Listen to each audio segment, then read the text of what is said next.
Welcome to Eastbrook Farm.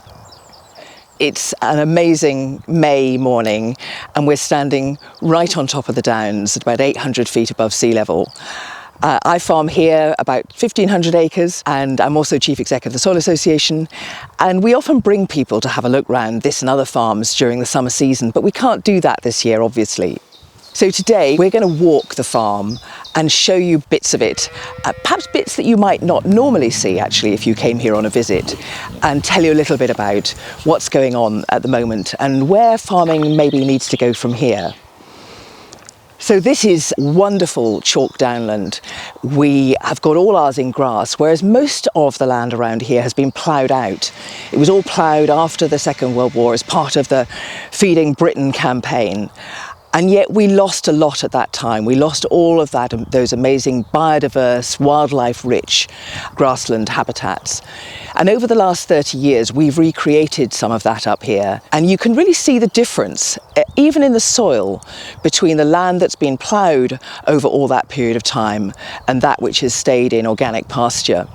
So the first thing I want to do this morning, as well as look at the view, which is amazing, is to have a look at the soil, because that's where it all starts. One of the whole points of organic farming is about getting more carbon, more organic matter into the soil, because that takes it out of the atmosphere and stops climate change. It acts as a sponge to hold the water and hold nutrients so that we don't need fertilizers. So, as they say, everything starts with the soil. What a colour it is, it's almost black. It's so peaty, it's got about 18 or 20% organic matter, and that's why it's such a valuable resource. We really shouldn't be ploughing this stuff, because as soon as you plough it, you start to lose that wonderful organic matter. It all starts to disappear back into the atmosphere again. And what a network of roots you have in this old pasture. I can't even get down. It's only a shallow soil, it's only about 6 or 8 inches before you get into the chalk. But this pasture's been down for about 25 years, and it's really well meshed into the chalk subsoil. And hopefully we'll find some worms as well.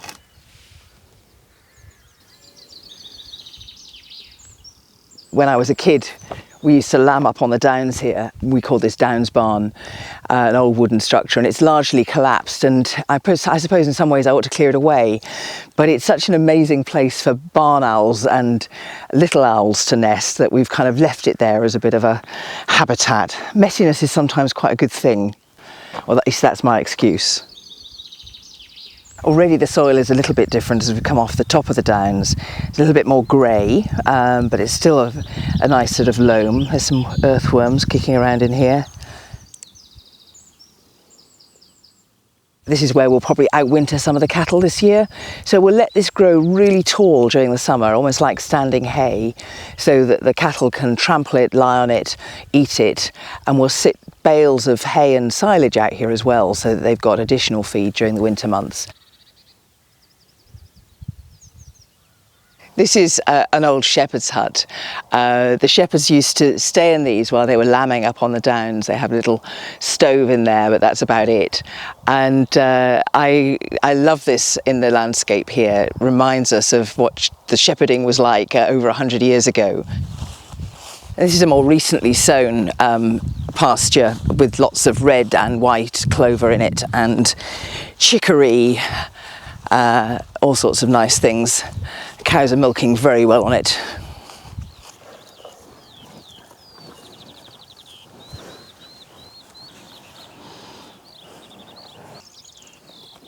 They're producing a lot of milk at the moment, aren't you? And they get a new chunk of this lovely lush grassland every day.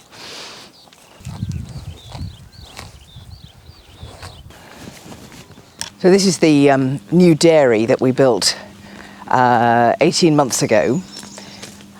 We've done the parlour, lovely open free range parlour, but we haven't done the new housing up here, which really needs doing. It's really derelict, and that all needs replacing with a nice new winter accommodation for the cows. It's just very expensive. And then we've got this amazing house up here too, which would be lovely to get habitable again, but again it's a big project.